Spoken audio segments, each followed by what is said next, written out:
Bien, hermanos, Salmo capítulo 51. Bueno, poquito antes de leer este salmo es muy famoso y pertenece al orden de los salmos penitenciales. Se le llama penitenciales a todos aquellos salmos que tienen que ver con el arrepentimiento del pecado. Es a eso, a ir con el corazón quebrantado ante Dios a pedirle perdón. Ahora, como otros salmos, son valiosos, muy valiosos, y han sido escritos por Dios porque se sobreentiende que luchamos con el pecado y que a veces hay santos de Dios que van a pecar, que no es lo que debería ser, pero va a suceder, ¿verdad? Y este es el recurso para volver a Dios. Ahora, este salmo es escrito por David, y ustedes conocen la historia de David, del pecado de David. No es el único, porque hay otros salmos penitenciales, pero este clásico, que él lo compuso, es su oración cuando él regresó del quebrantamiento que tuvo por haber pecado contra Dios por medio del adulterio. Cometió adulterio con la mujer de uno de sus hombres fieles, ¿verdad? Urías Eteo. Y él cae bajo convicción de pecado porque él trató de ocultarlo, ¿verdad? Y durante un tiempo parecía haberlo ocultado. La cosa es que cuando todos los de su ejército estaban en la guerra, él se había quedado en la ciudad y viendo desde la ventana, desde la terraza, vio a una mujer muy bonita, dice, bañándose, y la mandó a llamar. Y bueno, esa misma noche se acostó con ella, o sea, eso sucedió. Y resulta que sale embarazada. Entonces ahora iba a ser un escándalo también porque el esposo andaba en la guerra. Por lo tanto, David le mandó una carta a su general de que a Urías Eteo lo pusieran en lo más recio de la batalla. De forma indirecta, él empujó la muerte de él. Y efectivamente así sucedió. El hombre murió y rápido él pues la tomó como esposa legal, ya porque era viuda, y ahí quedó todo. Cuando ya se acercaba el tiempo de dar a luz, entonces lo visita el profeta Natán y le destapa la situación. Yo creo que David ya no aguantaba también. Él era un hombre de Dios y cuando alguien es creyente no puede ser feliz con el pecado. El pecado te da un placer temporal, pero a la larga te daña. Entonces no es para ti, digamos, tú eres creyente, no es para ti eso. Tienes que tomar decisión de salir si estás en alguna cuestión así. No vas a ser feliz de ninguna manera. David reconoció, se humilló, ahí explotó ya sus emociones y reconoce lo que ha hecho. Se humilla ante Dios.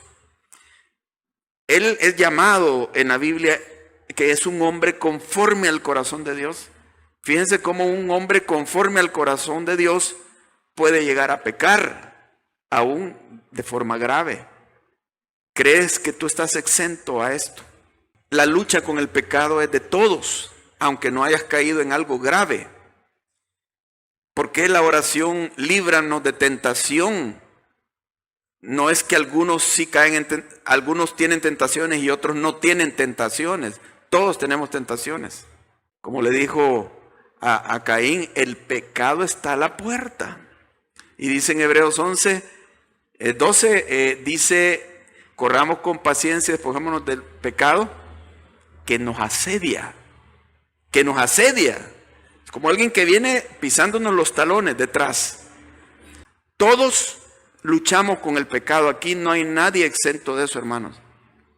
Entonces, Dios ha querido que este hombre, David, nos comparta esto. Cualquiera podría decir, pero yo cómo voy a leer un libro de un pecador como David, pues. Pero la realidad es esta, que la Biblia tiene libros para nosotros, escritos por hombres que han atravesado el quebranto del pecado. Claro, no están induciendo al pecado, más es lo contrario, pero están narrándonos la flaqueza humana y las consecuencias que puede haber en todo esto. La Biblia no oculta las debilidades de los hombres de Dios, los fracasos, los desaciertos. La Biblia es un libro diferente. porque sí es muy realista con todo esto, pero también muy realista con la misericordia de Dios, que se aplica a todo caso también, pero nos muestra nuestra realidad pecaminosa. Veamos el versículo 1 y con qué comienza David. Ante esto, hermano, nosotros vemos que David ha caído en cuenta, la venda de sus ojos se cayó y hoy se siente avergonzado, sumamente avergonzado.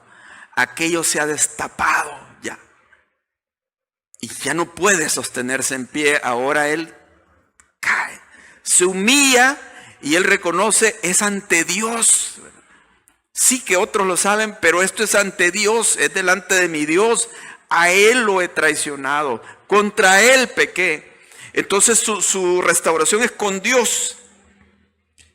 Con las demás personas a veces se puede, a veces no se puede, pero con Dios sí se puede.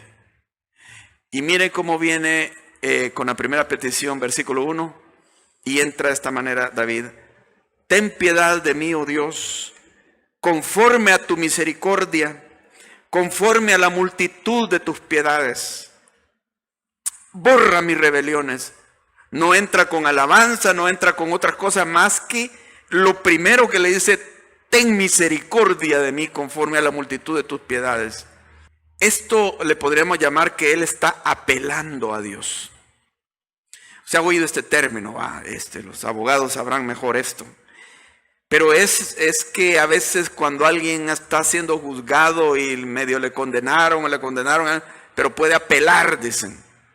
Ya va en desventaja, pero hay una última oportunidad para ser librado. Eso es lo que está haciendo David. Ya va en desventaja. Él no puede llegar como a reclamar o a poner su bondad, su justicia. Señor, te pido esto debido a mi integridad. Y lo hace en otros salmos. Era otro periodo de su vida. Entonces, la base de la apelación es la pura misericordia de Dios. Solo la misericordia. Por eso le dice: ten piedad de mí, oh Dios. Y no sigue: ten piedad de mí porque te he servido toda la vida. No. Ten piedad de mí conforme a tu misericordia. Esto lo escribe Dios como un recurso para nosotros. Es sutilísimo. Porque puede ser que a ti te llegue el día, bueno, y que quizás siempre de alguna forma, aunque no sea un pecado socialmente escandaloso, pero ten misericordia de mí. Uno debería de vivir con esa conciencia de misericordia de Dios sobre la vida de uno. Dios podría habernos hundido ya. Dices: Señor, si tú mirares a los pecados, ¿quién podría estar delante de ti? Siempre su misericordia, que todos los días le brinda lo que usted necesita. Por eso decía David: tu misericordia es mejor que la vida, que la vida. No queremos morir, ¿verdad? Queremos vivir. Pero su misericordia es mejor que todo eso. Esta es la base de la apelación. Esto significa apelación. En el diccionario es un recurso que interpone alguna de las partes ante un tribunal superior al que dictó la decisión en primera instancia, para que éste anule, reforme o revoque una sentencia total o parcialmente desfavorable. Estamos apelando ante Dios. Conforme a su misericordia, dice conforme, y le dice a la multitud de tus piedades. Dice la Biblia también que David cometió otro pecado, pero de otro tipo, cuando hizo el censo, y le mandó al profeta Gad, que le dijo: David, has pecado, escoge 3. Dice Jehová que escojas 3. Uno es 3 años de hambre en la tierra. Otro es 3 meses huyendo de tus enemigos. Y otro son 3 días en las manos de Jehová. ¿Qué quieres? Y entonces David dijo: estoy en gran angustia, pero prefiero las manos de Jehová, caer en sus manos, porque en Jehová hay misericordias en extremo. Las cosas con Dios se pueden arreglar, con los hombres no siempre, hermano. Entonces en Jehová hay misericordias en extremo, y no caiga yo en las manos de los hombres. Misericordias, multitudes de misericordias. Esto nos debe hacer volvernos a Dios. Si tú arrastras algo que es como una vida secreta y ahí estás arraigado en eso, te aconsejo que salgas y que busques a Dios, pero así como lo está haciendo David, sinceramente, porque en Dios hay multitud de misericordia. Dios puede tener misericordia de ti, inclusive que no ha llegado al punto donde Dios decrete unas consecuencias sobre tu vida. Puedes todavía, hazlo, vuelve a Dios. Y si tienes una lucha en tu mente que te dice, no, yo ya me salí de la misericordia, si se dieran cuenta no me querría la gente, me expulsarían de la iglesia o una cosa así, vuelva. Dios tiene misericordias, Dios sabrá cómo perdonarle y restaurarle. Un segundo punto, hermanos. Confesamos y entramos en un proceso de limpieza. La Biblia dice que si confesamos nuestros pecados, Él es fiel y justo para perdonar nuestros pecados y limpiarnos de toda maldad. Entonces, a nosotros nos parece que es algo tan simple y sencillo, de alguna forma lo es. Yo pequé y le digo al Señor, Señor, perdóname que sí reconozco mi pecado, sí pequé. Dice que recibes perdón. Y es cierto, recibes perdón, pero Dios va a hacer algo más completo que una confesión. Lo primero es la confesión, admitir que has cometido un error, pero después Dios va a tratar contigo para poder limpiarte de eso más. Y esto es un proceso para poder corregirte. Dice el salmista, yo reconozco, de versículos 2 y 3, lávame más y más de mi maldad y límpiame de mi pecado, porque yo reconozco mis rebeliones y mi pecado está siempre delante de mí. Reconozco, confesó. Pero eso de lávame más y más, que seas tú quien llegue ante Dios y le diga, lávame, en lugar de huir. Porque algunas personas podrían evadir y decirle a Dios, vaya Señor, como dice 1 Juan 1:9, ya te confesé mi pecado. Gracias por haberme perdonado, pero ¿y qué más quieres hacer en mí? Yo reconozco mis rebeliones y mi pecado está siempre delante de mí. Pero uno dice, pero no, ya no le perdonó. Si Dios ya le perdonó, ya el pecado ya debe estar, como dice, en el fondo del mar. En Miqueas dice, en el fondo del mar, enterrado. Claro, ya Dios enterró tus pecados, ya no te ve como culpable, te ha perdonado, pero seamos realistas. Tu pecado está siempre delante de ti. Se refiere a que tú tienes una naturaleza pecaminosa y vas a estar luchando cada día con ese pecado, aunque ya está perdonado, pero para ya no regresar. Tu pecado está siempre delante de ti. Versículo 4. Contra ti solo he pecado y he hecho lo malo delante de tus ojos, para que seas reconocido justo en tu palabra y tenido por puro en tu juicio. Cualquier pecado, el problema es con Dios, hermano. Contra ti solo he pecado. ¿Y por qué con Él? Además de que cualquier falta es una ofensa a Él, es porque Él es el que ve todo. Y dice, he hecho lo malo delante de tus ojos, porque Él se cuidó de los ojos de la gente. Ocultó su pecado y eso es lo que más le preocupaba. Pero aquí se le ha caído la venda de sus ojos y dice, es contra Dios que he pecado. Él me vio. La ofensa mayor es con Él. Y entonces, hermano, cuando tú tienes esta conciencia, tú vas a caminar no para ser visto por los hombres. Y te vas a cuidar no porque si te están viendo, no, porque muchos pecados son así. Ahí es donde tenemos que cuidarnos. Y si nos cuidamos ahí, nos cuidamos en lo demás también. Pero es que no tenemos temor de Dios, sino que es temor a la gente. Es que eso es lo que se tiene que cultivar. Ahora, sigue diciendo, versículo 5.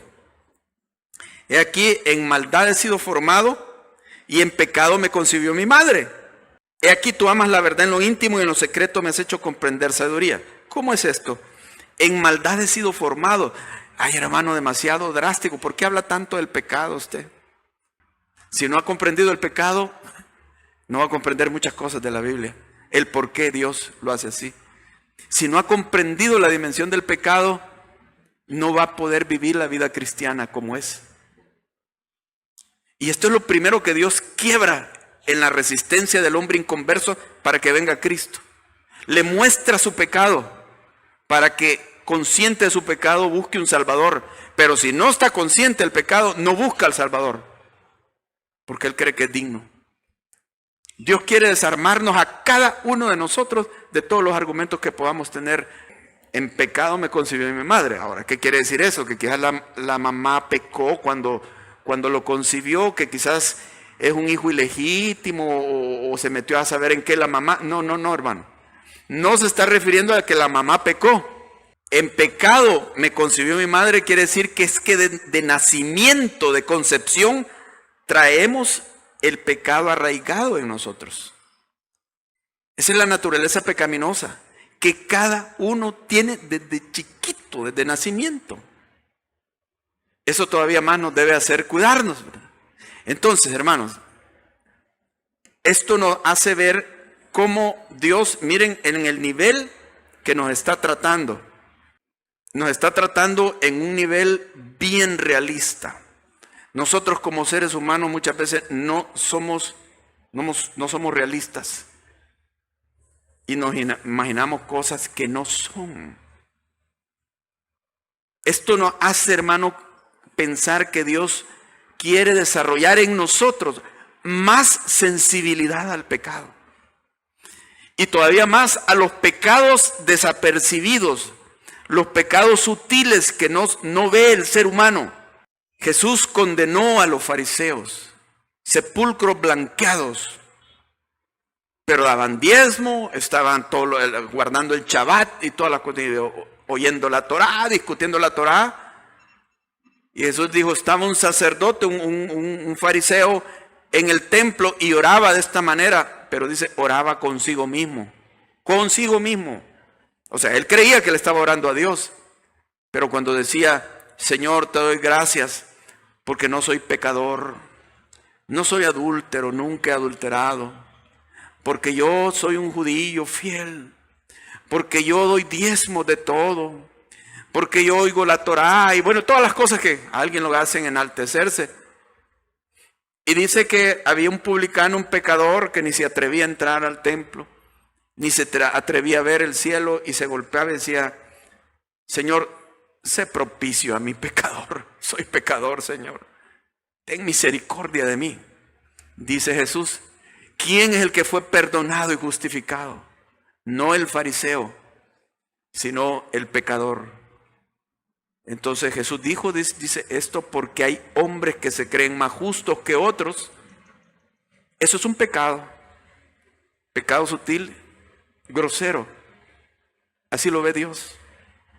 Dios ve más allá de la capa de moralidad que le podemos poner a una imagen, la capa de religiosidad. Dios ve el fondo. Así que delante de Él no podemos justificarnos más que doblar nuestra rodilla y decirle, como el salmista, examíname, Señor, y conoce mi corazón, pruébame, a ver si hay en mí camino de perversidad, muéstrame, para arrepentirme, para que yo no me envanezca. Así debe ser la actitud nuestra, ser más sensibles a nuestro pecado. Eso nos va a hacer sabios. Mire, alguien puede tener conocimiento bíblico, pero no conocimiento espiritual. Saber mucho de la Biblia y vivir en pecado. Sí se puede, sí. El conocimiento espiritual es otra cosa. El conocimiento espiritual lo recibes cuando Dios trata con tu vida, con tu ego. Y ahí lo entiendes. ¿Qué dijo Job? Hablaba cosas demasiado maravillosas para mí. Cosas que no entendía. El mismo Job, de la cual la Biblia dice que era un hombre temeroso de Dios, varón perfecto. Y él dice, hablaba. Ahora dice, mis ojos te ven. Antes de oídas te conocía, ahora mis ojos te ven. Job, a esas alturas de su vida, que era un hombre íntegro, recto, dice la Escritura. Ese es conocimiento espiritual. Porque él hablaba, dice, enseñaba. La ley de Dios, conocimiento de Dios. Pero el conocimiento espiritual lo recibió cuando Dios trató con él. Ahí entendió. Los hombres de Dios, con ser lo que eran, confesaban su pecaminosidad. Ahora, yo le digo, tenemos que tener conciencia de nuestra pecaminosidad, pero tampoco tener los ojos puestos en nosotros, porque nos vamos a deprimir. Si usted mantiene sus ojos puestos en usted, pueden pasar dos cosas. Uno, que usted se sienta superior a otros. Qué bueno soy yo, qué talentos los que tengo, la iglesia me necesita, la gente se va a enaltecer. O puede que suceda lo otro, que usted se deprima, viendo sus imperfecciones, sus pecados, sus recuerdos, sus heridas, sus sentimientos de abandono, de rechazo o lo que sea, y va a ir deprimido. Su mirada tiene que estar puesta en el Señor. Precisamente por lo débil que es usted, pone los ojos en el Señor. Estaba una rana platicando con un 100 pies, y la rana le preguntaba al 100 pies, al ver tanto piecito ahí, va, mírale, ¿y te has puesto a pensar cuál es el primer pie que se mueve cuando comienzas a caminar? ¿Cuál sería el primer pie que mueves?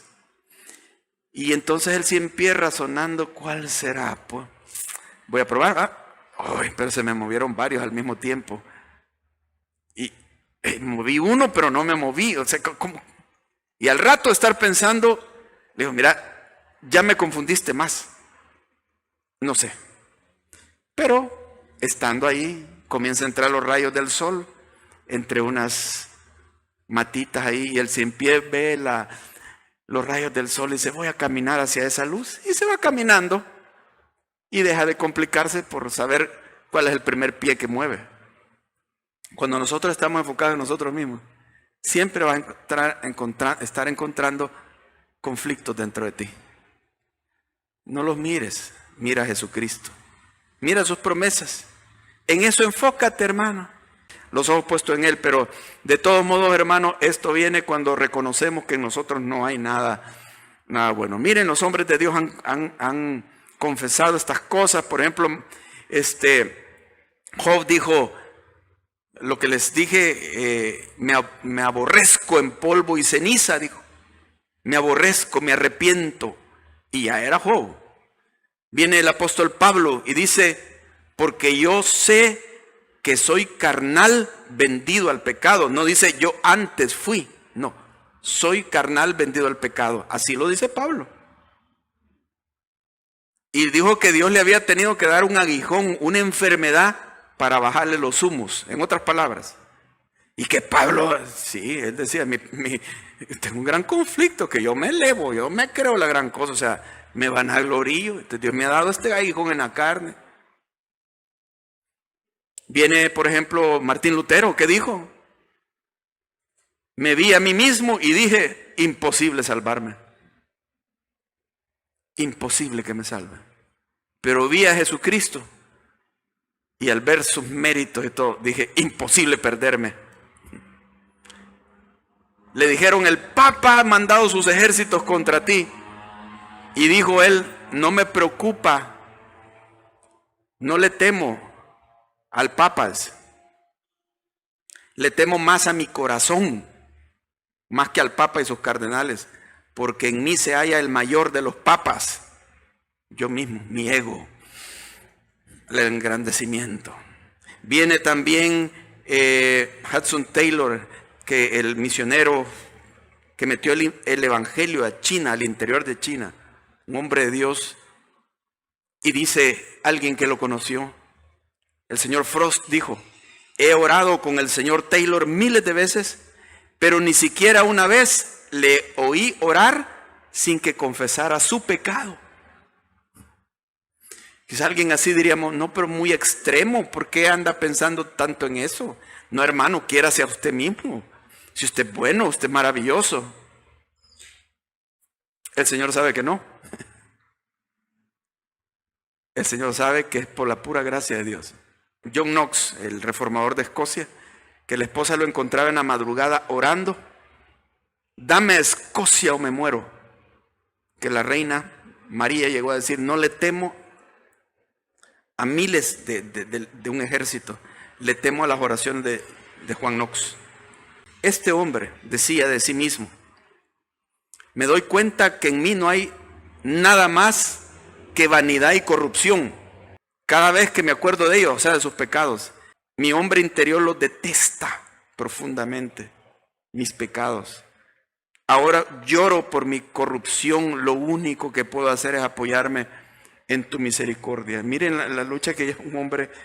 O sea, entre más luz tenemos de Dios, más sensibles nos volvemos a nuestro pecado. Entre menos luz, nos creemos la gran maravilla, hermano.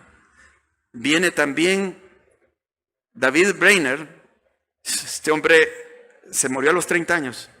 A los 27, él caminaba buscando las tribus indígenas, allá por 1770 y algo, en el norte de Estados Unidos, en una zona.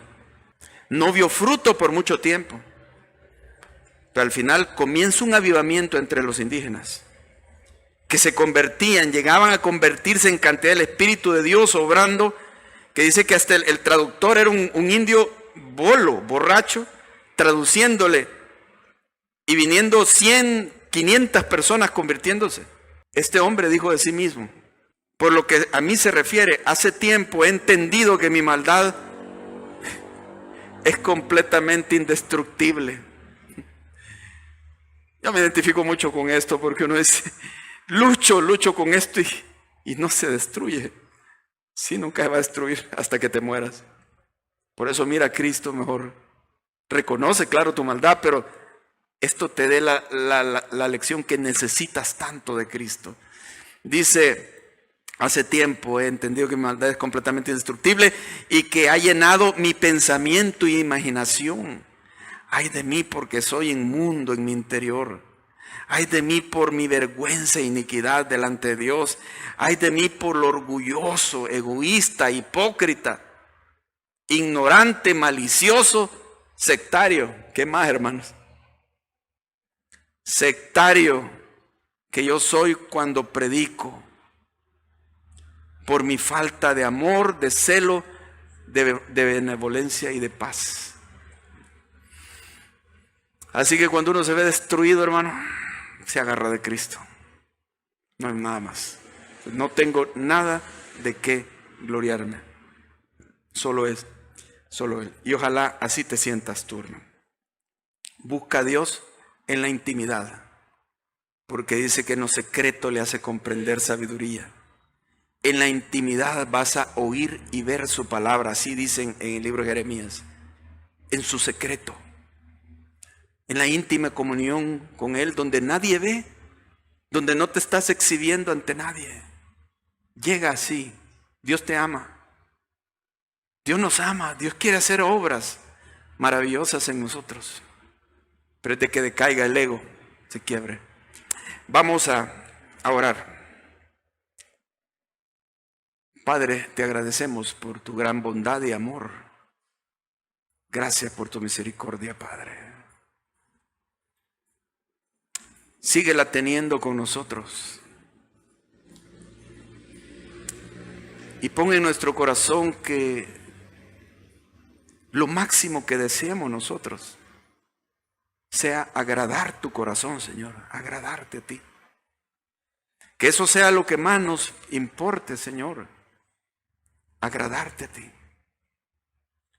Y todo lo demás será reordenado, estará bajo tu mano. Gracias, Señor. Líbranos de nuestra vanidad, de la sutileza del orgullo y de todos esos pecados que la gente no puede ver, pero que tú los ves. Avívanos en tu camino, Señor. En el nombre de Jesús.